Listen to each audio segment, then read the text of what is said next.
ಫ್ಯಾಕ್ಟ್ಸ್ಗೆ ತಮಗೆಲ್ಲರಿಗೂ ಸ್ವಾಗತ. ಇವತ್ತಿನ ಟೈಟ್ಲು ನೋಡಿದ್ರೆ ಗೊತ್ತಾಗಿರುತ್ತೆ ಯಾರ ಬಗ್ಗೆ ಮಾತಾಡ್ತಾ ಇದ್ದೀನಿ ಅಂತ. ಇನ್ನೇನು ಸ್ಪೆಸಿಫಿಕ್ಕಾಗಿ ಹೇಳಬೇಕಾಗಿಲ್ಲ. ಕ್ಷಮಿಸಿ, ಮೊನ್ನೆ ಶುಕ್ರವಾರದಿಂದಲೂ ನನಗೆ ಈ ಸಿಚುವೇಶನ್ ನೋಡಿದ್ರೆ ಒಂದಿಷ್ಟು ಕನ್ನಡ ಹಾಡುಗಳೇ ನೆನಪಾಗ್ತಾ ಇದೆ. ಇವತ್ತು ಮೋಜುಗಾರ ಸೊಗಸುಗಾರ ಅಂತ ಕರೆದಿದ್ದೀನಿ.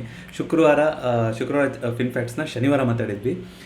ಸೈನಿಕನು ನೀನಯ್ಯ ಕರ್ತವ್ಯ ಮರೆತೆಯ ಅಂತ ಹೇಳಿದ್ದೆ. ಅದು ರಾಮ ರಾಮರೇ ಅಂತ ಒಂದು ಚಿತ್ರದಲ್ಲಿ ಒಂದು ಹಾಡು ಬರುತ್ತೆ. ಆ ಹಾಡಲ್ಲಿ ಆ ಸಾಲಿದೆ, ಭಗವದ್ಗೀತೆನ ಸರಳವಾಗಿ ಆಡು ಭಾಷೆಯಲ್ಲಿ ತಿಳಿಸುವಂಥ ಪ್ರಯತ್ನವನ್ನು ಮಾಡಿದ್ದಾರೆ. ತುಂಬ ಚೆನ್ನಾಗಿರೋ ಹಾಡು, ವಾಸುಕಿ ವೈಭವ್ ಅವರು ಹಾಡಿರೋ ಹಾಡು. ಅದನ್ನ ಯಾಕೆ ಆ ಥರ ಹೇಳಿದೆ ಅಂತಂದರೆ, ನನಗೆ ಆ ಒಂದು ಇನ್ಸ್ಟೆನ್ಸ್ ಬರುತ್ತೆ. ಯುದ್ಧ, ಈ ಮಾರ್ಕೆಟ್ ಫೀಲ್ಡನ್ನು ನಾವು ಭಗವದ್ಗೀತೆಗೆ ಲಿಂಕ್ ಮಾಡಿಬಿಟ್ಟು ಮಾತಾಡ್ತಾ ಇದ್ವಿ ಅಲ್ವಾ. ಅದರಲ್ಲಿ ಅದನ್ನಲ್ಲೂ ಉಪದೇಶ ಬಂದಿರೋದು ಎಲ್ಲ ಕಡೆ ಕೇಯಾಸು, ಅವರು ಇವ್ರಿಗೆ ಹೊಡೆದಾಡ್ತಾ ಇದ್ದಾರೆ, ಸಾಯ್ತಾ ಇದ್ದಾರೆ. ಈ ಥರ ಪರಿಸ್ಥಿತಿನಲ್ಲಿ ಅರ್ಜುನ ಕ್ವಶನ್ಸ್ನ ಕೇಳ್ತಾರೆ ಅಂತ. ಇಲ್ಲಿ ಯಾವುದೋ ಧಾರ್ಮಿಕವಾಗಿ ಅರ್ಜುನ ಕೃಷ್ಣ ಅಂತ ನೋಡೋದಲ್ಲ. ನೀವು ಯಾವುದೇ ಧರ್ಮದವರಾಗಿರ್ಬೋದು, ಯಾವುದೇ ಜಾತಿಯವರಾಗಿರ್ಬೋದು. ಅಂದರೆ ಆ ಥಿಯರಿ ಏನು ಹೇಳ್ತಾ ಹೋಗುತ್ತೆ ಅಂತಂದರೆ, ನನಗೆ ಫುಲ್ ಕನ್ಫ್ಯೂಷನ್ ಇದೆ, ನನಗೆ ಏನು ಮಾಡಬೇಕು ಅಂತ ಗೊತ್ತಾಗ್ತಾ ಇಲ್ಲ. ಆ ಥರ ಪ್ರಶ್ನೆಯಲ್ಲಿ ಆ ಒಂದು ಗೊಂದಲದಲ್ಲಿದ್ದಾಗ ಉತ್ತರ ಕಂಡುಕೊಡೋಂಥ ಪ್ರಯತ್ನ. ಕೃಷ್ಣ ಅಂದರೆ ಆ ಉತ್ತರನ ನಾವು ಕೃಷ್ಣ ಅಂತ ಕರಿಬೋದು ಅಲ್ವಾ. ಸೊ ಅಂಥ ಟೈಮಲ್ಲೇ ಆ ಥರ ಪ್ರಶ್ನೆಗಳು ಬರೋದು, ಆವಾಗಲೇ ನಾವು ಉತ್ತರ ಕಂಡ್ಕೋಬೇಕು ಅಂತ ಆ ಥರ ಮಾತಾಡಿದ್ವಿ. ಅದಕ್ಕೋಸ್ಕರ ಸೈನಿಕರು ಏನು ಮಾಡಬೇಕು, ನಮ್ಮ ಕರ್ತವ್ಯ ಮಾಡಬೇಕು. ಯುದ್ಧ ಆಗ್ತಾ ಇದೆ ಅಂತಂದರೆ ಯುದ್ಧ ಮಾಡಬೇಕು. ಆವಾಗ ಈ ಹಾಡುಗಳೇ ಹೇಳ್ತೀನಿ ಅಂತ ಅನ್ಕೊಬಿಟ್ಟು ನಾನು ಸ್ವಲ್ಪ ಲಿರಿಕ್ಸ್ನ ಜಾಸ್ತಿ ಕೇಳ್ತಾ ಇರ್ತೀನಿ ಹಾಡುಗಳಲ್ಲಿ. ಹಾಗಾಗಿ ಯುದ್ಧ ಮಾಡಬೇಕು, ಓದಬಾರದು, ಕಟುಕರ ಮುಂದೆ ಭಗವದ್ಗೀತೆ ಅಂತಲೂ ಒಂದು ಲೈನ್ ಇದೆ. ಇತ್ತೀಚೆಗೆ ಅವನೇ ಶ್ರೀಮನ್ನಾರಾಯಣದಲ್ಲಿ ಒಂದು ಹಾಡು ಬರುತ್ತೆ. ಹಾಗೆ ಆ ಟೈಮಲ್ಲಿ ಏನೇನಾಗಬೇಕು ಅದು ಆ ಥರ ಆಗ್ತಾನೆ ಇರಬೇಕು. ಅದಕ್ಕೋಸ್ಕರ ಅದು ಹೇಳಿದ್ದೆ. ಇವತ್ತು ಮೋಜುಗಾರ ಸೊಗಸುಗಾರ ಅಂದಿದ್ದೀನಿ. ಕಾರಣ ನಿಮ್ಗೆ ಗೊತ್ತಿದೆ, ಮಾರ್ಕೆಟ್ ಇವತ್ತು ಬಿದ್ದಿದ್ದಕ್ಕೂ ಅವರೇ ಕಾರಣ. ಈಗ ವಾಪಸ್ ರಿಕವರ್ ಆಗುತ್ತೆ ಅಂತ ಗಿಫ್ಟ್ ನಿಫ್ಟಿ ಹೇಳ್ತಾ ಇರೋದಕ್ಕೂ ಅವರೇ ಕಾರಣ. ವೀಕೆಂಡಲ್ಲಿ ಏನು ಹೇಳಿದರು, ಇನ್ನು 48 ಗಂಟೆ ಟೈಮ್ ಕೊಡ್ತೀನಿ, ಅಷ್ಟರೊಳಗಡೆ ಇರಾನು ಸ್ಟ್ರೇಟ್ ಆಫ್ ಹಾರ್ಮೋಸ್ನ ಓಪನ್ ಮಾಡಲಿಲ್ಲ ಅಂತಂದರೆ ನಿಮ್ಮದು ಯಾವ್ಯಾವುದು ಮೇಜರ್ ಪ್ಲ್ಯಾಂಟ್ ಇದೆಯೋ ಅಲ್ಲಿಂದ ಫಸ್ಟ್ ಶುರು ಮಾಡ್ತೀವಿ ದಾಳಿ ಮಾಡೋಕ್ಕೆ ಅಂತ ಹೇಳಿದ್ರು. ಕ್ರೂಡು ಆಯಿಲ್ಗೆ ದೊಡ್ಡ ಥ್ರೆಟ್ಟು. ಮತ್ತೆ ಕ್ರೂಡು $108-110 ಮೇಲ್ಗಡೆ ಹೋಯಿತು. ಮಾರ್ಕೆಟಲ್ಲಿ ಫುಲ್ಲು ಮತ್ತೆ ಇವಾಗ ರೆಡ್ ಬಂತೋಯ್ತು. ಇವತ್ತು ಪಾರ್ಲಿಮೆಂಟಲ್ಲೂ ಕೂಡ ಪ್ರೈಮ್ ಮಿನಿಸ್ಟರ್ ಕೂಡ ಏನು ಹೇಳಿದ್ರು, ಕೋವಿಡ್ ಥರದ ಸಿಚುವೇಷನ್ನ ಮತ್ತೆ ಎದುರಿಸಬೇಕಾದಂಥ ಸಮಯ ಬಂದಿದೆ ನಮಗೆ ಅಂತ. ಯಾಕೆಂದರೆ ಈಗ ನೋಡಿ, ಅವಾಗ ಆಗಿದ್ದು ಸಪ್ಲೈ ಕ್ರಂಚ್ ಅಲ್ವಾ. ಎಲ್ಲಿಂದ ಎಲ್ಲಿಗೆ ಏನೂ ಬರ್ತಾ ಇರಲಿಲ್ಲ, ಹೋಟ್ಲುಗಳೆಲ್ಲ ಮುಚ್ಚೋಯ್ತು, ಎಷ್ಟೊಂದು ಉದ್ಯೋಗಗಳು ಮಾಡೋಕ್ಕಾಗಲಿಲ್ಲ, ಬಿಕಾಸ್ ರೋಗ ಆ ಥರ ಒಂದು ಟೆನ್ಷನ್ ಅಂತ. ಇವಾಗ ನ್ಯಾಚುರಲ್ ಆಗಿ ನಮಗೆ ಸಪ್ಲೈನೇ ಸಿಗ್ತಾ ಇಲ್ಲ, ಸಪ್ಲೈ ಕ್ರಂಚ್. ಇದರಿಂದನೂ ಕೂಡ ರಿಪಲ್ ಎಫೆಕ್ಟ್ ಆಗ್ತಾ ಹೋಗುತ್ತೆ, ಉದ್ಯೋಗಗಳು ಕಡಿತ ಆಗ್ತಾ ಹೋಗುತ್ತೆ. ಈ ರೀತಿ ಅದಕ್ಕೆ ತಯಾರಾಗಿರ್ಬೇಕು ನಾವು ಅಂತ ಇವತ್ತಷ್ಟೇ ಅಡ್ರೆಸ್ ಮಾಡಿ ಹೋಗಿದ್ರು. ಸೊ ಅಷ್ಟರ ಮಧ್ಯದಲ್ಲಿ ಈಗ ಒಂದಿಷ್ಟು ಬೆಳವಣಿಗೆ ಆಗಿದೆ. ಏನಾಗಿದೆ, ತುಂಬ ಚೆನ್ನಾಗಿ ಮಾತುಕತೆ ಆಯಿತು ಇರಾನ್ ಜೊತೆಗೆ. ನಾವು 5 ದಿನ ನಾನು ಹೇಳಿಬಿಟ್ಟಿದ್ದೀನಿ. ಅದನ್ನು ಟೈಪೋಸ್ ಅವರು ಏನು ಫಿಲ್ಟರ್ಲೆಸ್ ಮನುಷ್ಯ ಅಂತ ಹೇಳೋದು. ಅದಕ್ಕೆ ನಾನು ಈ ಡಿಪಾರ್ಟ್ಮೆಂಟ್ ಆಫ್ ಡಿಫೆನ್ಸ್ಗೆ ಡಿಪಾರ್ಟ್ಮೆಂಟ್ ಆಫ್ ವಾರ್ ಅಂತ ಟ್ವೀಟ್ ಮಾಡಿದ್ದಾರೆ. ಆಮೇಲೆ WICH WICH ಯಾವುದು ಅಂತ ಹೇಳೋಕ್ಕೆ ವಿಚ್ ಅಂತ ಮಾಟಗಾರ ಆ ಥರ ಅರ್ಥ ಬರ್ತದೆ, ಆ ಥರ ಟ್ವೀಟ್ ಮಾಡಿದ್ದಾರೆ. ಆ ಥರ ಟೈಪೋಸ್ ಎಲ್ಲ ಇತ್ತು. ಕೆಲವರಿಗೆ ನಿಜವಾಗ್ಲೂ ಟ್ರಂಪ್ ಟ್ವೀಟ್ ಮಾಡಿರೋದ ಏನು ಅಂತಲೇ ಕನ್ಫ್ಯೂಷನ್ ಇತ್ತು. ಅದೆಲ್ಲ ನಡೀತಾ ಇತ್ತು. ಇವತ್ತು ನಾನು ಮಾರ್ಕೆಟಿಗೆ ಸಮಯ ಕೊಟ್ಟಿದ್ದು ತುಂಬ ಕಡಿಮೆ, ಬಟ್ ಒಳ್ಳೆಯದೇ ಆಯಿತು ಅಂತ ಅನ್ಕೊತೀನಿ. ಒಂದಿಷ್ಟು ನಂದು GTTಗಳು ಹಿಟ್ಟಾಗಿದೆ ಬಿಟ್ಟರೆ ಇವತ್ತು ಮಾರ್ಕೆಟಲ್ಲಿ ಬೇರೆ ಏನು ಮಾಡೋಕ್ಕೂ ನನ್ನ ಅವಕಾಶ ಇರಲಿಲ್ಲ. ಕಂಪ್ಲೀಟಾಗಿ ನಾನು ಇವತ್ತು ಮಾರ್ಕೆಟಿಂದ ಹೊರಗಡೆನೇ ಇದ್ದೆ. ಬಟ್ ಮಾರ್ಕೆಟಲ್ಲಿ ಇದ್ದವರಿಗೆ ನಾಳೆ ಎಕ್ಸ್ಪೈರಿ ಖಂಡಿತ ನಿಮಗೆ ಇವತ್ತು ಒಂದು ದುಸ್ವಪ್ನದ ರಾತ್ರಿ ಅಂತಲೇ ಹೇಳ್ತೀನಿ. ಯಾಕಂದರೆ ನಾಳೆ ತನಕ ಏನಾಗುತ್ತೆ ಏನಾಗಲ್ಲ ಅಂತ. ಬಟ್ ನನಗೆ ಏನೇನು ಒಂದಿಷ್ಟು ಮಾಹಿತಿ ಬಂದಿದೆಯೋ ಅದನ್ನೇ ತಿಳಿಸ್ಕೊಡೋಂಥ ಪ್ರಯತ್ನ ಪಡ್ತೀನಿ. ಜೊತೆಗೆ ಇವತ್ತು ಬೆಳಗ್ಗೆನೂ ನಾನು ಮಾತಾಡ್ತಾ ಇದ್ದೆ ಅನಿಸುತ್ತೆ. ಫೈನಾನ್ಷಿಯಲ್ ಇಯರ್ ಎಂಡ್ ಬರ್ತಾ ಇದೆ. ಸೊ ಈಗ ನಮ್ಮನ್ನು ನಾವು ಪ್ರಶ್ನೆ ಮಾಡ್ಕೊಳ್ಳೋಂಥ ಸಮಯ. ಏನು, ಆ್ಯಸ್ ಎನ್ ಇನ್ವೆಸ್ಟರ್ ನೀವು ಒಂದಿಷ್ಟು ಆಪರ್ಚುನಿಟಿ ಇರುತ್ತೆ. ಟ್ಯಾಕ್ಸ್ ಲಾಸ್ ಹಾರ್ವೆಸ್ಟಿಂಗ್ ಅಂತ ಕರಿತೀವಿ. ಇದ್ರ ಬಗ್ಗೆ ಡೆಡಿಕೇಟೆಡ್ ಆಗಿ ಹೂಡಿಕೆ ಮಾಡಲು ಮತ್ತು ಯಾವಾಗ ನಾವು ಲಾಭನ ಕಾಯ್ದುಕೊಳ್ಳೋಕ್ಕೆ ಕರೆಕ್ಟಾದ ಟೈಮ್ ಯಾವುದು ಅಂತ ಒಂದು ವಿಡಿಯೋ ಮಾಡಿದೆ. ಅದರಲ್ಲಿ ಕ್ಯಾಪಿಟಲ್ ಗೇನ್ಗಳನ್ನು ಯಾವ ರೀತಿಯಾಗಿ short term gain, capital gain offset ಮಾಡ್ಕೊಳೋದು, ಟ್ಯಾಕ್ಸ್ನ ಕಮ್ಮಿ ಮಾಡ್ಕೊಳೋದು ಯಾವ ಥರ ಅಂತ ಅದ್ರಲ್ಲಿ ಮಾತಾಡಿದ್ವಿ. ಜೊತೆಗೆ ಒಂದಿಷ್ಟು ಸ್ಟ್ರಾಟಜಿನೂ ಕೂಡ ಮಾತಾಡಿದ್ವಿ. ಬಫೆಟ್ ಇಂಡಿಕೇಟರ್ ಅಂತ ಕರಿತೀವಿ. PE ರೇಷೋ ಮೇಲೆ ಇನ್ವೆಸ್ಟ್ ಮಾಡ್ತಾ ಹೋಗ್ತೀವಿ. ಈ ಥರ ಯಾವುದು ಸೂಕ್ತ ಟೈಮು ಅಂತ. ಇವತ್ತು ನೀವು ನೋಡೋದಾದರೆ 26,000ದಿಂದ 22,500 ಅಂದರೆ ಎಂಥ ಒಳ್ಳೆ ಡಿಸ್ಕೌಂಟ್ ಕೊಟ್ಟಿದೆ ಮಾರ್ಕೆಟ್ ಅಲ್ವಾ. 15% ಡಿಸ್ಕೌಂಟಲ್ಲಿ ಮಾರ್ಕೆಟು ಬಂದು ನಿಂತಿದೆ. ಸೊ ನೋಡೋ ಪರ್ಸ್ಪೆಕ್ಟಿವ್ ಮೇಲೆ ಹೋಗುತ್ತೆ. ಕ್ರ್ಯಾಶು ಫುಲ್ ಈ ಥರ ಅಂತ ನೋಡ್ತಿರೋ, ಅಥವಾ ಮಾರ್ಕೆಟ್ ಒಂದು ಆಪರ್ಚುನಿಟಿ. ಅಫ್ಕೋರ್ಸ್ ಪೋರ್ಟ್ಫೋಲಿಯೋನು ರೆಡ್ ಆಗಿರುತ್ತಲ್ಲ ಸರ್ ಅಂತ ನೀವು ಹೇಳ್ತಾ ಹೋಗ್ಬೋದು. ಖಂಡಿತ ಪೋರ್ಟ್ಫೋಲಿಯೋನು ಕೂಡ ರೆಡ್ ಆಗಿರುತ್ತೆ. ಆದರೆ part and parcel of the game. ನೀವು ಲಾಂಗ್ ರನ್ನಲ್ಲಿ ಯೂಸ್ ಇದನ್ನ ನೋಡ್ತಾ ಇದ್ದೀರಾ ಅಂತಂದರೆ ಇದೆಲ್ಲನೂ ಸೇರಿಸ್ಕೊಂಡು ಹೋಗಬೇಕಾಗುತ್ತೆ. ಅದಕ್ಕೆ ಅವಾಗವಾಗ ಕೆಲವೊಂದು ಸ್ಟಾಕ್ಗಳನ್ನು ನಾವು ಅನಲೈಸ್ ಮಾಡೋದು ಕೂಡ ವೆರಿ ಇಂಪಾರ್ಟೆಂಟ್ ಆಗ್ತಾ ಹೋಗುತ್ತೆ. ಕೆಲವೊಂದು ಏನಾಗಿರುತ್ತೆ, ಅದರ ಪರ್ಪಸ್ಸೇ ಶಾರ್ಟ್ ಟರ್ಮಿಗೆ ಆಗಿರುತ್ತೆ. ಅದನ್ನ ನಾವು ಲಾಂಗ್ ಟರ್ಮಲ್ಲಿ ಇಟ್ಕೊಂಡ್ರೆ ಆಗಲ್ಲ. ಯಾವುದು ಅಂತ ಸ್ಟಾಕ್ಗಳು ಯಾವುದು ಕಮ್ಮಿ ಅವಧಿನಲ್ಲಿ ತುಂಬ ಜೋರಾಗಿ ಮೇಲ್ಗಡೆ ಹೋಗಿರುತ್ತಲ್ಲ, ಅದು ಈ ಥರ ಆದಾಗ ತುಂಬ ಜೋರಾಗಿ ಬೀಳೋದು ಕೂಡ ಅಂಥ ಸ್ಟಾಕ್ಗಳೇ. ಹಾಗಾಗಿ ಯಾವುದಾದ್ರೂ ಒಂದು ಮಾರ್ಕೆಟ್ ಏನು ಎಕ್ಸ್ಪೆಕ್ಟೇಷನ್ ಇದೆ ಅದಕ್ಕಿಂತ ಸಿಕ್ಕಾಪಟ್ಟೆ ಜೋರಾಗಿ ಮೇಲ್ಗಡೆ ಹೋಗ್ತಾ ಇದೆ ಅಂತಂದಾಗ ಅದರಲ್ಲಿ ನಮ್ಮ ಅಟ್ಲೀಸ್ಟ್ ನಾವೇನು ಇನ್ವೆಸ್ಟ್ ಮಾಡಿರ್ತೀವೋ ಅದನ್ನು ತೊಗೊಂಡ್ಬಿಡೋದಾದರೂ ಅದು ಸೂಕ್ತ ನಿರ್ಧಾರ ಆಗ್ತಾ ಹೋಗುತ್ತೆ. ಆವಾಗ ತುಂಬ ಬಂದಿದ್ದು ಲಾಭ ಬಿಟ್ಕೊಟ್ವಿ ಅಂತ ಅನ್ಸೋದಿಲ್ಲ. Of course long term growth stocks ಯಾವುದಿರುತ್ತೆ ಅದು ಆ ಥರ ಒಂದೇ ಸಲ ಅದು ಪರ್ಫಾರ್ಮ್ ಮಾಡೋದು ಇಲ್ಲ. ಅದು ಹಂತವಾಗಿ ನಿಧಾನಕ್ಕೆ ಹೋಗ್ತಾ ಇರುತ್ತೆ. ಬಿದ್ದಾಗಲೂ ಕೂಡ ಅದೊಂದು ಸ್ವಲ್ಪ ಸ್ಟೇಬಲ್ ಆಗಿ ಇರ್ತಾ ಹೋಗುತ್ತೆ. ಆ ರೀತಿಯಾಗಿ ಇರ್ತಾ ಹೋಗುತ್ತೆ. ಸೊ ನೋಡೋಣ, ಇವತ್ತು ಆಪತ್ ಬಾಂಧವ ಸೆಕ್ಟರ್ ಅಂದರೆ ಅದು IT ಸೆಕ್ಟ್ರು. ಟ್ರಂಪ್ ಅವ್ರ ಬಗ್ಗೆ ಹೇಳ್ತಾ ಇದ್ದೆ ನಿಮಗೆ. ಸೊ ಈ ಥರ ಎಲ್ಲ ಹೇಳಿದ್ದಾರೆ ಅಂತ ಇರಾನ್ದು. ಈಗ ಇರಾನಿಂದ ಅಫಿಷಿಯಲ್ ಆಗಿ ಇರಾನ್ ಮೀಡಿಯಾಯಿಂದ, ಇರಾನ್ ಆಫೀಸರ್ಸ್ಗಳಿಂದ ಏನು ಬರ್ತಾಯಿದೆ ಅಂದರೆ, ಯಾವುದೂ ಮಾತುಕತೆ ಆಗಿಲ್ಲ, ಯಾರೋ ಮೂರನೇದ್ರ ಮೂಲಕ ಮಾತಾಡೋಕ್ಕೆ ಬಂದರು, ನಾವು ಯಾವುದಕ್ಕೂ ಬಗ್ಗಿಲ್ಲ, ಯಾವುದೂ ಮಾತುಕತೆ ನಡೆದಿಲ್ಲ, ಇದರಲ್ಲಿ ನಾವು ಹಿಂದೆ ಪ್ರಶ್ನೆನೇ ಇಲ್ಲ, ನೆಗೋಸಿಯೇಷನ್ ಅನ್ನೋದು ಇಲ್ಲವೇ ಇಲ್ಲ ಅಂತ ಅವ್ರು ಹೇಳ್ತಾ ಇದ್ದಾರೆ. ಈಗ ಕ್ರೂಡ್ ತಿರ್ಗಾ ವಾಪಸ್ಸು ಜಂಪ್ ಆಗೋಕ್ಕೆ ಶುರುವಾಗಿದೆ. 80 ತನಕ ಬಂದಿತ್ತು ಅನ್ಸುತ್ತೆ, ಒಂದು 85 ತನಕ ಒಂದು ಬಂದಿತ್ತು ಅನ್ಸುತ್ತೆ. ಒಂದು ಸೆಷನ್ ಓಪನ್ ಮಾಡಿ ನೋಡೋಣ. ನಾನು ಕೂಡ ಚಾರ್ಟ್ಸ್ ಎಲ್ಲ ನೋಡಬೇಕು ಇವತ್ತು, ಯಾಕೆಂದರೆ ನಾನು ಆಗಲೇ ಹೇಳ್ದಂಗೆ ನಾನು ಇರಲಿಲ್ಲ. ಸೊ ಮಾರ್ಕೆಟಲ್ಲಿ ಇವತ್ತು ಸಮಯ ಕೊಟ್ಟರೆ ತುಂಬ ಕಡಿಮೆ. ಬಟ್ ನೀವು ನೋಡೋದಾದರೆ ಆಲ್ಮೋಸ್ಟು 92 ತನಕ ಬಂದಿದೆ ಇವತ್ತು ಕ್ರೂಡು. 92 ತನಕ ಬಂದು ಆ ಥರ ಏನೋ ಇರಾನ್ ಇಂದ ಆ ಥರ ಬಂದ ತಕ್ಷಣ ವಾಪಸ್ ಏನಾಗ್ತಾ ಇದೆ, ವಾಪಸ್ಸು ಮೇಲ್ಗಡೆಗೆ ಹೋಗ್ತಾ ಇದೆ ಇವಾಗ. ಸೊ ಟ್ರಂಪ್ ಅವರು ಮತ್ತೆ ಒಂದು ಗೇಮನ್ನ ಮಾಡಿದ್ರೆ ಇವಾಗ. ಯಾಕೆಂದರೆ US ಮಾರ್ಕೆಟ್ ಕೂಡ ಜೋರಾಗಿ ಬೀಳ್ತಾ ಇತ್ತು, ಈ ಥರ ಆಗ್ತಾಯಿತ್ತು. ಈಗ 5 ದಿನ ತನಕ ನಾನು ಏನೂ ಮಾಡಬೇಡಿ, ಇದೇ ರೀತಿ ರೀ, ಅವರು ಸಬ್ಜೆಕ್ಟೆಡ್ ಟು ಟಾಕ್ಸ್ ಅಂತ ಹೇಳಿದ್ದಾರೆ, ಸಬ್ಜೆಕ್ಟೆಡ್ ಟು ಅದರಿಂದ ಔಟ್ಕಮ್ ಏನು ಬರುತ್ತೋ ಅದ್ರ ಮೇಲೆ ಅಂತ. ಬಟ್ ನೆಕ್ಸ್ಟ್ 5 ದಿನ ತನಕ ನೀವೇನು ಟಾರ್ಗೆಟ್ ಮಾಡಬೇಡಿ ಅಂತ ನಾನು ಹೇಳಿದ್ದೀನಿ ಅಂತ ಹೇಳ್ಬಿಟ್ರು. ಇದಕ್ಕೋಸ್ಕರ ಜೋರಾಗಿ ಮಾರ್ಕೆಟ್ ಬಿತ್ತು. ಬಟ್ ಇರಾನ್ ಕಡೆಯಿಂದ ಏನು ಬರ್ತಾ ಇದೆ ಅಂದರೆ, ಏನೂ ಆ ಥರದ ಮಾತುಕತೆ ಆಗಿಲ್ಲ, ಸುಮ್ಮನೆ ಇವರು ಹೇಳ್ತಾ ಇದ್ದಾರೆ ಅಂತ ಬರ್ತಾ ಇದೆ. ನೋಡೋಣ ಇದನ್ನೆಲ್ಲ ಮಾರ್ಕೆಟ್ ಯಾವ ರೀತಿ ಅಬ್ಸರ್ವ್ ಮಾಡುತ್ತೆ ಅಂತ.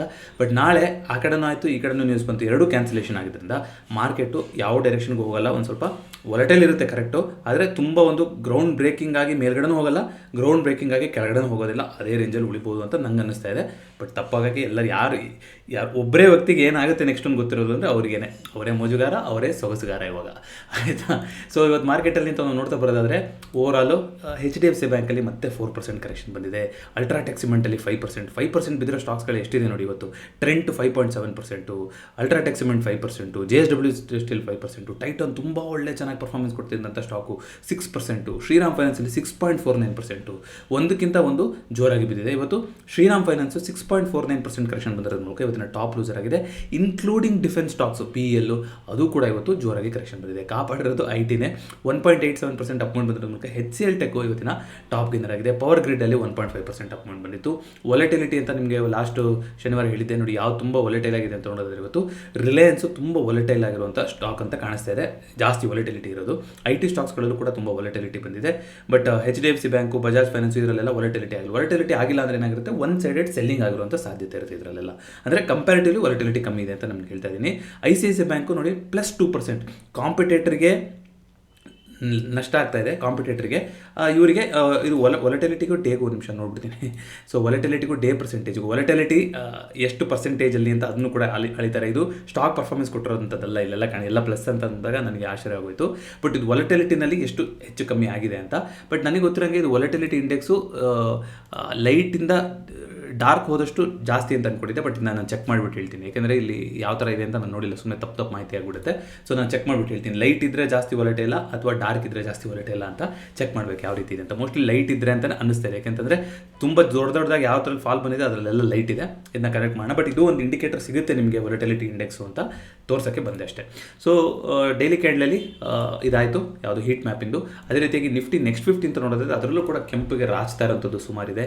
18% ಕರೆಕ್ಷನ್ ಬಜಾಜ್ ಹೋಲ್ಡಿಂಗ್ಸಲ್ಲಿ, ವಾಶಲ್ಲಿ 17% ಕರೆಕ್ಷನ್. ಏನ್ರಿ ಇದು, ಮಿಡ್ ಕ್ಯಾಪ್ಗಳು ಹಿಂಗೆ ಬಿದ್ದಿದೆ ಇವತ್ತು, mid cap small cap. Motherson ಸುಮಿನಲ್ಲಿ 18% ಕರೆಕ್ಷನ್ನು. 18% ಅಲ್ಲ, ಇದು ಕೋವಿಡ್ ಟೈಮ್ ಬಿಟ್ಟರೆ ಇವಾಗಲೇ ಅನ್ಸುತ್ತೆ ಈ ಥರ ನೋಡ್ತಾರೆ, ನನಗಂತೂ ನೆನಪಿಲ್ಲ 18% ಅಲ್ಲ ಒಂದಿನದಲ್ಲಿ ಬಿದ್ದಿರೋದು. ಹಿಂದೂಸ್ತಾನ್ ಜಿಂಕ್, ಅಂಬುಜಾ ಸಿಮೆಂಟ್ಸು 22%. ಏನು ಗತಿ ಏನು ಇನ್ವೆಸ್ಟ್ ಮಾಡಿದವ್ರದ್ದು, 23% ಅಲ್ಲ ಒಂದೇ ದಿನ ಬಿದ್ದೋದ್ರೆ. IOC 20%, BPCL 25%. ನೋಡಿ ಇಲ್ಲಿ ಯಾವ್ದು ಬೇಕು ನಿಮಗೆಲ್ಲ 25% ಸೇಲ್ ಅಂತ ಕೂಗ್ತಾ ಇರ್ತಾರಲ್ಲ, ಹಂಗಾಗಿದೆ ಇವಾಗ ಕತೆ. HCL ಅಲ್ಲಿ 12% correction. Oh my goodness. So ಇಷ್ಟೊಂದು ಜೋರಾಗಿ ಮಿಡ್ ಕ್ಯಾಪ್ ಬಿದ್ದಿದೆ ಅಂತ ನಾನು ಆಗಲೇ ಹೇಳ್ದಂಗೆ ಇವತ್ತು ನಾನು ಮಾರ್ಕೆಟಿಗೆ ಸಮಯ ಕೊಟ್ಟಿಲ್ಲ. ಬಟ್ ನಾನು ಲಕ್ಕಿ ಅಂತ ಅನ್ಕೊತೀನಿ ಮಾರ್ಕೆಟ್ ಸಮಯ ಕೊಡದೆ ಇರೋದು. ಇಲ್ಲ ಅಂದರೆ 100% ಚಾನ್ಸ್ ಇತ್ತು ಏನಾದ್ರು ಒಂದು ತಪ್ಪು ನಿರ್ಧಾರ ತೊಗೊಳಕ್ಕೆ ಇವತ್ತಲ್ವಾ, ಯಾಕೆಂದರೆ ಈಗೇನೂ ಆಗಿಲ್ಲ, ಬಟ್ ನಾಳೆ ಏನಾಗುತ್ತೆ ಅನ್ನೋದ್ರ ಮೇಲೆ ಗೊತ್ತಾಗ್ತಾ ಹೋಗುತ್ತೆ. ಸೊ ನೋಡೋಣಂತೆ. ಆ್ಯಬ್ ಇಂಡಿಯಾದಲ್ಲಿ 5% ಅಪ್ಮೌಂಟ್ ಬಂದಿತ್ತು. ಆ್ಯಬ್ ಇಂಡಿಯಾ ಡಿಸ್ಕ್ಲೇಮರ್ ಮೇಲ್ಗಡೆ ಹೋದರೆ ನನಗೆ ಖುಷಿ ಆಗುತ್ತೆ, ಯಾಕೆಂದರೆ ಒನ್ ಆಫ್ ದ ಇನ್ವೆಸ್ಟರ್ಸ್ ಇದ್ದೀನಿ ನಾನು ಆ್ಯಬ್ ಇಂಡಿಯಾದಲ್ಲಿ. ಸೊ 5.53% ಅಪ್ಮೌಂಟ್ ಬಂದಿದೆ ಆ್ಯಬ್ ಇಂಡಿಯಾದಲ್ಲಿ. Adani power sector, energy sector ಬಗ್ಗೆ ನಾನು ಮಾತಾಡಿದ್ದೀನಿ ಲಾಸ್ಟ್ ವೀಕಿಂದು ಗುರುವಾರದ ವೀಡಿಯೋ ಮತ್ತು ಶನಿವಾರದ ವೀಡಿಯೋ. ದಯವಿಟ್ಟು ಯಾರಾದರೂ ನೋಡಿಲ್ಲ ಅಂದರೆ ದಯವಿಟ್ಟು ಚೆಕ್ಔಟ್ ಮಾಡಿ. ಶನಿವಾರದ ವೀಡಿಯೋ ಎಸ್ಪೆಷಲಿ ತುಂಬ ದೊಡ್ಡದಾಗಿತ್ತು, 25 ನಿಮಿಷ ಮಾತಾಡಿದ್ದೀವಿ, ಅದರಲ್ಲಿ ಸುಮಾರು ವಿಚಾರಗಳನ್ನು ಆಲ್ರೆಡಿ ತಿಳಿಸಿದ್ದೀನಿ. ಸೊ ಇದಿಷ್ಟು ನಿಫ್ಟಿ ನೆಕ್ಸ್ಟ್ 50 ಓವರಾಲ್ ನೋಡ್ತಾ ಬರೋದಾದರೆ 600 ಪಾಯಿಂಟ್ಗಳು, 2.6% ಕರೆಕ್ಷನ್ ಇವತ್ತು. 22,500ನ ಪ್ರೊಟೆಕ್ಟ್ ಮಾಡಿಕೊಂಡು ಕ್ಲೋಸಿಂಗ್ ಆಗಿದೆ ನಿಫ್ಟಿ. ಬ್ಯಾಂಕ್ ನಿಫ್ಟಿ 51,500ಕ್ಕಿಂತ ಕೆಳಗಡೆ 1,989 ಪಾಯಿಂಟ್, 3.72%. ಶನಿವಾರ ವೀಡಿಯೋ ಫೈನಾನ್ಷಿಯಲ್ ಸರ್ವಿಸಸ್ ಮತ್ತೆ ಲಿಂಕ್ ಮಾಡ್ತಾ ಇದ್ದೀನಿ, ನೆನಪಿಸ್ತಾ ಇದ್ದೀನಿ. ಯಾರಾದರೂ ನೋಡಿಲ್ಲ ಅಂದರೆ ದಯವಿಟ್ಟು ಆ ವಿಡಿಯೋನ ನೋಡಿ. ಅದೇ ರೀತಿಯಾಗಿ ಸೆನ್ಸೆಕ್ಸಲ್ಲಿ 2.46% ಕರೆಕ್ಷನ್ ಬಂದಿದೆ. Mid cap Nifty 3.5%, fin Nifty 3.32%, India wicks 17% ಜಾಸ್ತಿಯಾಗಿ ಇವತ್ತು ಒಂದೇ ದಿನ 26ನ ದಾಟಿ ಹೋಗಿದೆ. ಕೋವಿಡ್ ಟೈಮು ಮತ್ತು ಎಲೆಕ್ಷನ್ ಟೈಮು ಅದಾದಮೇಲೆ ಇವಾಗಲೇ ಇಷ್ಟೊಂದು ದೊಡ್ಡ ಇಂಡಿಯಾ ವಿಕ್ಸನ್ನು ನಾವು ನೋಡ್ತಾ ಇರೋವಂಥದ್ದು. ಅದೇ ರೀತಿಯಾಗಿ ಗಿಫ್ಟ್ ನಿಫ್ಟಿ ಇವಾಗ ಆಶ್ಚರ್ಯ ಅಂತ ಹಾಗೆ 1% ಅಪ್ ಮೂವ್ಮೆಂಟ್ ತೋರಿಸ್ತಾ ಇದೆ. ಅಂದರೆ ಇವತ್ತು ಏನು ಫಾಲ್ ಆಗಿತ್ತೋ ಅಷ್ಟೂ ನಾಳೆ ರಿಕವರ್ ಆಗುತ್ತೆ ಅಂತ ಹೇಳ್ತಾ ಇದೆ ಸದ್ಯಕ್ಕೆ. ಯಾಕೆಂದರೆ ಮತ್ತೆ ಏನು ಬೇಕಾದ್ರೂ ನ್ಯೂಸ್ ಬರ್ಬೋದು, ಇರಾನ್ ಆಲ್ರೆಡಿ ಕನ್ಫರ್ಮ್ ಮಾಡಿದೆ ನಾವೇನು ಮಾಡಿಲ್ಲ ಅಂತ, ವಾಪಸ್ ಅವರು ಏನಾರು ದಾಳಿ ಮಾಡಿದ್ದು ಯಾವುದೂ ಶಾಂತಕತೆ ಆಗ್ತಾ ಇಲ್ಲ, ಸೀಸ್ ಫೇರ್ ಆಗ್ತಾ ಇಲ್ಲ ಅಂದರೆ ಗಿಫ್ಟ್ ನಿಫ್ಟಿ ಮತ್ತೆ ರಿಯಾಕ್ಟ್ ಆಗ್ಬೋದು. ನೋಡೋಣ, ನೋಡ್ತೀನಿ ಯಾವಾಗ ಒಂದು ರೇಂಜನ್ನು ಮಾತಾಡೋಣಂತೆ. ಬಟ್ ಸದ್ಯಕ್ಕೆ 23,000 ಮೇಲ್ಗಡೆ ತುಂಬ ಜೋರಾಗಿ 23,383, 400 ತನಕ ಟ್ರೇಡ್ ಆಗ್ತಾ ಇದೆ. ಕ್ರೂಡು ನಾನು ಆಗಲೇ ತೋರಿಸ್ದಂಗೆ 92 ತನಕ ಬಂದಿದ್ದು 98ಕ್ಕೆ ಬೌನ್ಸ್ ಆಗಿದೆ. ಗೋಲ್ಡು ಇವತ್ತು ಒಳ್ಳೆ ಕರೆಕ್ಷನ್ ಆಗಿತ್ತು, ಅಲ್ಲಿಂದ ಸ್ವಲ್ಪ ಬೌನ್ಸ್ ಆಗಿದೆ. ಸಿಲ್ವರ್ ಆಲ್ರೆಡಿ ಗ್ರೀನ್ ಆಗೋಗಿದೆ, 2% ಅಪ್ ಮೂವ್ಮೆಂಟ್ ಬಂದು ಇವತ್ತು. ನ್ಯಾಚುರಲ್ ಗ್ಯಾಸಲ್ಲಿ 5% ಕರೆಕ್ಷನ್. ಬಿಟ್ಕಾಯಿನು ಕೂಡ 5% ಅಪ್ ಮೂವ್ಮೆಂಟ್ ಆಗಿ 71,000 ದಾಟಿದೆ. ಇವಾಗ ಬಿಟ್ಕಾಯಿನು ಮಾರ್ಕೆಟ್ನ ಒಂದು ಕೋರಿಲೇಷನ್ ಜಾಸ್ತಿ ಇದೆ, ಇದ್ರ ಬಗ್ಗೆ ಡೆಡಿಕೇಟೆಡ್ ವಿಡಿಯೋ ಮಾಡಿದ್ದೆ. 24/7 ಟ್ರೇಡ್ ಆಗ್ತಾ ಇರುತ್ತೆ. ಸೊ ಒಂದು ಇಂಡಿಕೇಶನ್ನ ಕೊಡುತ್ತೆ ಎಲ್ಲಿ ಹೋಗ್ತಾ ಇದೆ ಏನು ಅಂತ. ಇದನ್ನು ಬಿಟ್ಟರೆ ಕಾಪರ್ ಕೂಡ ಇವತ್ತು ಪಾಸಿಟಿವ್ ಆಯಿತು. ಈಗ ಪಾಸಿಟಿವ್ ಆಗಿದೆ, ದಿನದಲ್ಲಿ ಹೆಂಗಿತ್ತೋ ಗೊತ್ತಿಲ್ಲ ನನಗೆ. 94 ರೂಪಾಯಿ ತನಕ ಹೋಗಿದ್ದಂಥ ರುಪಿ ಇವತ್ತು 92 ರೂಪಾಯಿ 95 ಪೈಸೆಗೆ ಬಂದಿದೆ, ವಿಚ್ ಇಸ್ ಗುಡ್ ಸೈನ್. ಹೀಗೆ ಆಗಲಿ 90ಕ್ಕಿಂತ ಕೆಳಗಡೆ ಬರುತ್ತಾ ಏನು ಕತೆ ಅನ್ನೋದನ್ನು ನೋಡೋಣ. ಅದಕ್ಕಿಂತ ಮುಂಚೆ ವೆರಿ ಇಂಪಾರ್ಟೆಂಟ್ ಆಗಿರುವಂತಹ ಕ್ಲೈಂಟ್ ಡೇಟಾ ನೋಡ್ಕೊಂಡ್ಬಿಡ್ಬೋಣ. ನಾಳೆಗೆ ಎಗೇನ್ ಬುಲಿಶ್, ಕ್ಲೈಂಟ್ ಎಲ್ಲ ಫುಲ್ ಬುಲಿಶ್, FIಗಳೆಲ್ಲ ಫುಲ್ ಬೇರಿಶ್. ಯಾರು ಗೆಲ್ತಾರೆ ನೋಡ್ತಾ ಹೋಗೋಣ. ಅದೇ ರೀತಿಯಾಗಿ ಇವತ್ತು 10,000 ಕೋಟಿ ಮಾರಿದ್ದಾರೆ FIಗಳು. DIಗಳು 12,000 ಕೋಟಿ ಬೈ ಮಾಡಿದ್ದಾರೆ. One of the highest by and sell ಈ ತಿಂಗಳಲ್ಲಿ ಆಗಿರುವಂಥದ್ದು ಇಬ್ಬರು ಕಡೆಯಿಂದ. DIಗಳು 12,593 ಕೋಟಿ ಮಾಡಿದರು. ಬಟ್ ಅದಕ್ಕಿಂತ ಸ್ವಲ್ಪ ಕಮ್ಮಿ ಇವತ್ತು 12,034 ಕೋಟಿ ಇವತ್ತು ಬೈ ಮಾಡಿದ್ದಾರೆ. ಅದೇ ರೀತಿಯಾಗಿ ನಮ್ಮ FIDI ಡೇಟಾ ಆಯಿತು. ಸೊ ಇದನ್ನು ನೋಡ್ಕೊಂಬರೋಣ. ಇದೇನು ನೋಡೋದು ಅವಶ್ಯಕತೆನೇ ಇಲ್ಲ. 5 ಸ್ಟಾಕ್ಗಳು ಬಿಟ್ಟರೆ ಇನ್ನೆಲ್ಲದೂ ಕೂಡ ರೆಡ್ಡಲ್ಲಿತ್ತು. IT ಇವತ್ತಿನ ಲೀಸ್ಟ್ ಸೆಕ್ಟರ್ ಅಂತ ಹೇಳ್ಬೋದು, ಲೀಸ್ಟ್ ಬಿದ್ದಿರೋದು ಅಂತ. ಪಾಸಿಟಿವ್ ಯಾರೂ ಇಲ್ಲ. ಕನ್ಸ್ಯೂಮರ್ ಡ್ಯೂರೇಬಲ್ಸು 5.5% ಕರೆಕ್ಷನ್ ಆಗಿದೆ. ಓವರಾಲ್ ನೋಡ್ಕೊಂಬರೋದಾದರೆ ಇವಾಗ ಲಾಸ್ಟ್ 10 ಸ್ಟ್ರೈಕು ಅಂತ ನೀವು ನೋಡೋದಾದರೂ ಮ್ಯಾಕ್ಸ್ ಪೇನು 22,750 ಹೇಳ್ತಾ ಇದೆ. ಇಲ್ಲೆಲ್ಲ ನೋಡಿ 23,000, 22,900 ಇಲ್ಲೆಲ್ಲ ಶಾರ್ಪಾಗಿ ಇವತ್ತು ಪೊಸಿಷನ್ಗಳನ್ನು ಆಚೆ ತೆಕ್ಕೊಂಡಿದ್ದಾರೆ. 22,500 ಸಪೋರ್ಟ್ ಬಿಲ್ಡಪ್ ಆಗಿದೆ.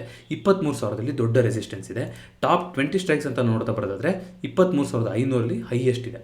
ಸೊ ನಾಳೆ ಈ ಥರ ಬಿಲ್ಡಪ್ ಆಗಿರೋದ್ರಿಂದ, ಸೊ ನಾಳೆ ಎಷ್ಟೊತ್ತಿಗೆ ಮತ್ತೆ ಚೇಂಜಸ್ಗಳಾಗುತ್ತೆ. ಇದು ನಿಜಾನ ಸುಳ್ಳು, ಮತ್ತು ಅವ್ರು ಅಟ್ಯಾಕ್ ಮಾಡಿದ್ರು ಮತ್ತೊಂದು, ಇದರೆಲ್ಲ ಸಬ್ಜೆಕ್ಟೆಡ್ ಟು ಮಾರ್ಕೆಟ್ ರಿಸ್ಕ್ ಅದು.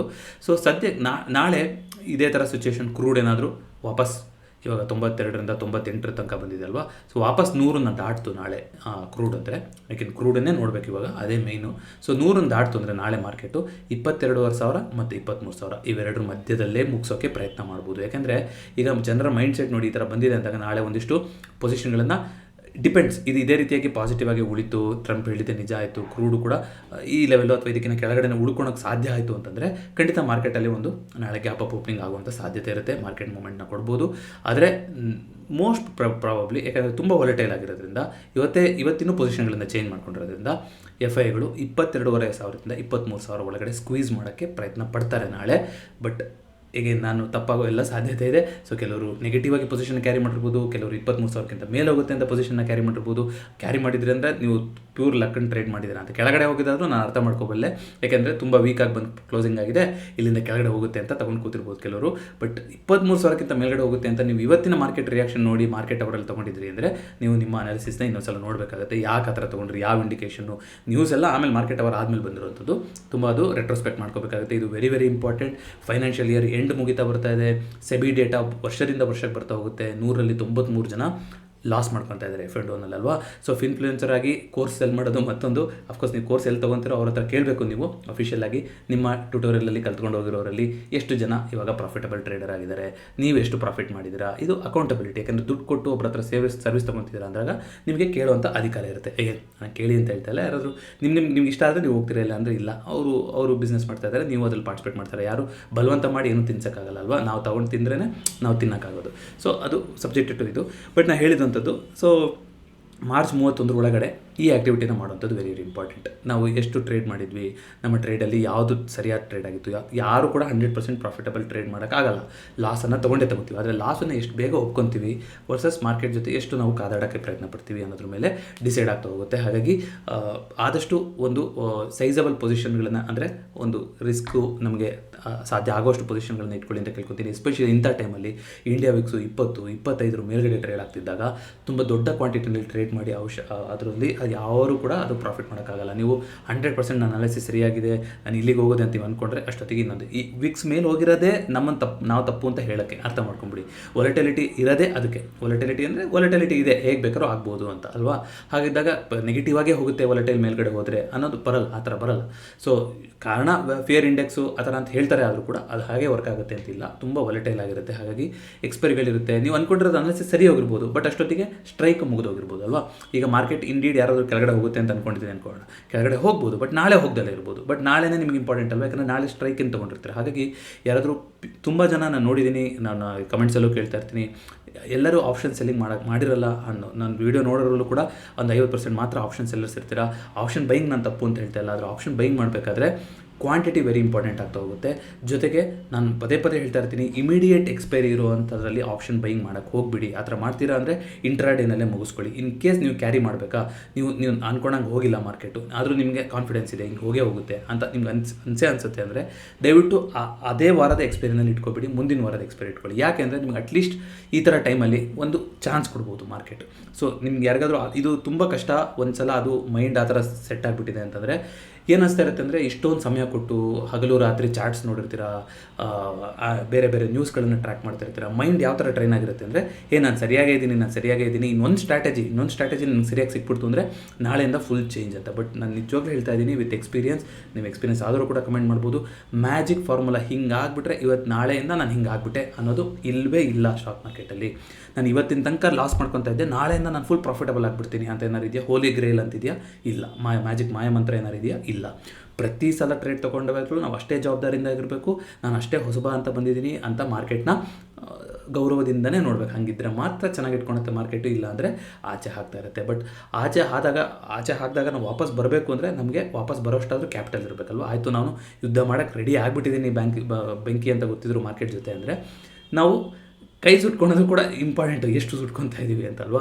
ನಾವು ಪೂರ್ತಿ ವಾಪಸ್ ಬರ್ದಲೇ ಇರೋ ಮಟ್ಟಿಗೆ ಸುಟ್ಕೊಂಡ್ಬಿಟ್ವಿ ಅಂತಂದರೆ ನೋಡಿ, ಇಷ್ಟು ಬ್ರೂಟಲಾಗಿ ಹೇಳಲೇಬೇಕು. ಯಾಕಂತಂದರೆ ಇದು ಸುಲಭದ ಮಾತಲ್ಲ. ನಾನು ಸುಮಾರು ಜನ ನೋಡಿದ್ದೀನಿ, ನಿಮ್ಮ ಆದಾಯಕ್ಕಿಂತ 3 ಪಟ್ಟು 4 ಪಟ್ಟು, ತಿಂಗಳದ ಆದಾಯಕ್ಕಿಂತ 3ರಿಂದ 4 ಪಟ್ಟು ನೀವು ಒಂದು ದಿನದಲ್ಲಿ ಲಾಸ್ ಮಾಡ್ಕೊಂಡಿರೋರು ಕೂಡ ನನಗೆ ಸುಮಾರು ಜನ ಮೆಸೇಜ್ ಮಾಡಿದ್ದೀರಾ. ಸೊ ಹಾಗಾಗಿ ದಯವಿಟ್ಟು ಲೋನ್ ಮಾಡಿಕೊಂಡು ಅಥವಾ ಈ ಪಾರ್ಟಿಯಾಗಿ ನಿಮ್ಮ ಅಳತೆ ಏನಿದೆ ಅದನ್ನು ಮೀರಿ ಊಟ ಮಾಡಿದ್ರೆ ಏನಾಗುತ್ತೆ, ವಾಂತಿ ಆಗುತ್ತೆ. ಹಾಗೆಯೇ ಜೀವನದಲ್ಲಿ ಏನಾಗುತ್ತೆ, ನಾವು ಎಲ್ಲಿ ಬೇಕಾದ್ರೂ ತೊಗೊಂಡು ಹೋಗ್ಬೋದು, ಯಾವ ಸೀರಿಯಸ್ ಸಿಗಬೇಕಾದ್ರೂ ತೊಗೊಂಡು ಹೋಗ್ಬೋದು. ತುಂಬ ಒಂದು ಜವಾಬ್ದಾರಿ ಖಂಡಿತ. ನಮಗೆ ಇನ್ಕಮ್ ಬರ್ತಾ ಇರುತ್ತೆ, ಮತ್ತೊಂದು ಬರ್ತಾ ಇರುತ್ತೆ. ನಾನು ಆಗಲೇ ಹೇಳ್ದಂಗೆ ಇದೇ ಜೀವನ ಅಲ್ಲ. ಸೊ ಇದರಿಂದ ಜೀವನಕ್ಕೆ ಏನಾದ್ರು ಉಪಯೋಗ ಆಗುತ್ತಾ ಅಂತ ನಾವು ನೋಡೋಕ್ಕೆ ಬಂದಿದ್ದೀವಿ. ಅದನ್ನೆಲ್ಲದನ್ನು ಬಿಟ್ಟು ಇದರಲ್ಲಿ ಬಂದು ತೊಡಕೊಂಡ್ರೆ ದಯವಿಟ್ಟು, ಯಾಕೆಂದರೆ ಸುಮಾರು ಇಂಟ್ರೆಸ್ಟ್ಗಳನ್ನು ನೋಡಿದ್ದೀನಿ. ಇಂಥ ಟೈಮಲ್ಲಿ ಯಾಕೆ ಹೇಳ್ತಾ ಇದ್ದೀನಿ ಅಂತಂದರೆ ನೋಡಿ, ಕೆಲವರಿಗೆ ಮಾನಸಿಕವಾಗಿ ಆಲ್ರೆಡಿ ನೀವು ಕೂಗಿರ್ಬೋದು, ಬಟ್ ನಿಜವಾಗ್ಲೂ ನೀವು ಪ್ರಶ್ನೆ ಮಾಡ್ಕೊಳ್ಳೋಂಥ ಸಮಯ ಇದು.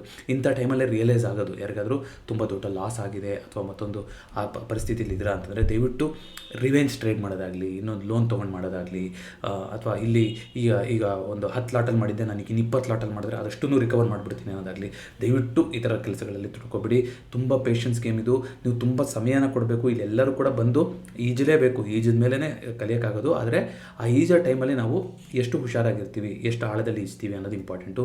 ಫಸ್ಟಿಗೆ ನೀವು ಒಂದು 50 ಅಡಿ 100 ಅಡಿ ಇಳಿತು ಹೋಗ್ತೀವಿ ಅಂತ ಮುಳುಗೋಗ್ಬಿಟ್ರೆ ಮತ್ತೆ ಮೇಲೆ ಬರೋಕ್ಕಾಗೋದಿಲ್ಲ. ಹಾಗಾಗಿ ದಯವಿಟ್ಟು ಇನಿಷಿಯಲ್ ಫೇಸಲ್ಲಿ ಮಾರ್ಕೆಟಲ್ಲಿ ಟೆಸ್ಟ್ ಮಾಡ್ತಿದ್ದಾಗ ದಯವಿಟ್ಟು ಎಷ್ಟು ಸಾಧ್ಯ ಆಗುತ್ತೋ ಅಷ್ಟು ಕ್ಯಾಪಿಟಲ್ನ ಪ್ರಿಸರ್ವ್ ಮಾಡ್ಕೊಳಕ್ಕೆ ನೋಡಿ. ಯಾಕಂದರೆ 10% ಬಿದ್ದರೆ ಆ 10% ವಾಪಸ್ ರಿಕವರ್ ಮಾಡೋಕ್ಕೆ ನೀವು 10% ಅಷ್ಟೇ ಮೇಲೆ ಹೋಗೋಕ್ಕಲ್ಲ, ಅದಕ್ಕಿಂತ ಜಾಸ್ತಿ ಮೇಲೆ ಹೋಗಬೇಕು. ಅದು ನಂಬರ್ ಗೇಮ್ ಇರೋದೇ ಆ ಥರ. ಹಾಗಾಗಿ ದಯವಿಟ್ಟು ಇದನ್ನ ತುಂಬ ಸ್ಟ್ರೆಸ್ ಮಾಡಿ ಹೇಳಿದ್ದೀನಿ ಇವತ್ತು. ಯಾಕೆಂತಂದರೆ ಸುಮಾರು ದಿನದಿಂದ ಇದನ್ನ ಹೇಳಬೇಕಾಗಿತ್ತು. ದಯವಿಟ್ಟು ಎಲ್ಲರಿಗೂ ಅಲ್ಲ, ನಿಮ್ಗೆ ಆಗ್ತಾಯಿಲ್ಲ, ನೀವೆಲ್ಲ ಪ್ರಯತ್ನ ಮಾಡಿದ್ದೀರ ಅಂದರೆ ಬಿಟ್ಬಿಡಿ. ಆರಾಮಾಗಿ ಅದೇ ದುಡ್ಡನ್ನು ಇನ್ವೆಸ್ಟ್ ಮಾಡ್ತಾ ಬನ್ನಿ. ನೀವು ಕಳ್ಕೊಂಡಿರೋ ದುಡ್ಡನ್ನು ಇವಾಗ ಇನ್ವೆಸ್ಟ್ ಮಾಡಿದರೆ ಎಷ್ಟು ಚೆನ್ನಾಗಿರುತ್ತೆ ಅಂತ ಒಂದು ಸಲ ಯೋಚನೆ ಮಾಡಿ ಅಲ್ವಾ. ಸೊ ದಯವಿಟ್ಟು ಆ ಥರ ಪ್ಲ್ಯಾನ್ ಮಾಡ್ತಾ ಹೋಗಿ. ಯಾರಿಗಾದರೂ ನೋವಾಗಿದ್ದರೆ ಕ್ಷಮಿಸಿ, but fact is fact. So ನೀವು ಇವಾಗ ರೆಟ್ರೋಸ್ಪೆಕ್ಟ್ ಮಾಡ್ಕೊಳ್ಳೇಬೇಕು, ಒಂದು ಆತ್ಮಾವಲೋಕನ ಮಾಡ್ಕೊಳ್ಳೇಬೇಕು ಮಾರ್ಚ್ 31 ಯಾಕೆಂದರೆ ಏಪ್ರಿಲ್ 1ರಿಂದ ಹೊಸ ಫೈನಾನ್ಷಿಯಲ್ ಇಯರ್ ಬರ್ತಾ ಇದೆ. STT ಚಾರ್ಜಸ್ಗಳು ಜಾಸ್ತಿ ಬೀಳ್ತಾ ಹೋಗುತ್ತೆ, ಬ್ರೋಕರೇಜ್ ಕಾಸ್ಟ್ ಜಾಸ್ತಿ ಆಗುತ್ತೆ ಅಂತ ರಮೇಶ್ ಸರ್ ಕೂಡ ಹೇಳ್ತಾಯಿದ್ರು. ಸೊ ಈ ಥರ ಸುಮಾರು ಇಂಡಿಕೇಷನ್ಗಳು ಬರ್ತಾ ಇದೆ. ಇವಾಗ ನೋಡೋಣ ಅದೆಲ್ಲ ಹೋಗುತ್ತೆ ಅಂತ. ಅವಾಗ ಇನ್ನೂ ಜಾಸ್ತಿ ನಮಗೆ ಟ್ರೇಡಿಂಗ್ ಮಾಡೋದು ಕಷ್ಟ ಆಗುತ್ತೆ. ಟ್ರೇಡಿಂಗ್ ಮಾಡೋದೇ ಆಲ್ರೆಡಿ ಕಷ್ಟ ಇದೆ, ಅದರಲ್ಲಿ ಇನ್ನೂ ಕೂಡ ಕಷ್ಟ ಆಗ್ತಾ ಹೋಗ್ಬೋದು. ಹಾಗಾಗಿ ದಯವಿಟ್ಟು ಅದನ್ನೆಲ್ಲ ಗಮನದಲ್ಲಿ ಇಟ್ಕೊಳ್ಳಿ. ಸೊ ಇದನ್ನ ಬಿಟ್ಟು ಬೇರೆ ಏನು ನ್ಯೂಸ್ ಮಾತಾಡೋದು ಅವಶ್ಯಕತೆ ಇಲ್ಲ ಅನಿಸುತ್ತೆ. ಇವತ್ತು ಎಲ್ಲ ಎರಡೇ ಮೇನ್ ನ್ಯೂಸ್. ಇವಾಗ ಇವರೇನು ಹೇಳಿದ್ರು, ಅವರೇನು ಹೇಳಿದ್ರು, ಇದರ ಮೇಲೆ ಮಾರ್ಕೆಟ್ ನಡೀತಾ ಇರುತ್ತೆ. ಮತ್ತೊಂದು ಫಿನ್ಫ್ಯಾಕ್ಟ್ಸ್ ನನಗೆ ಭೇಟಿಯಾಗೋಣ. ಎಲ್ಲರಿಗೂ ನಮಸ್ಕಾರ.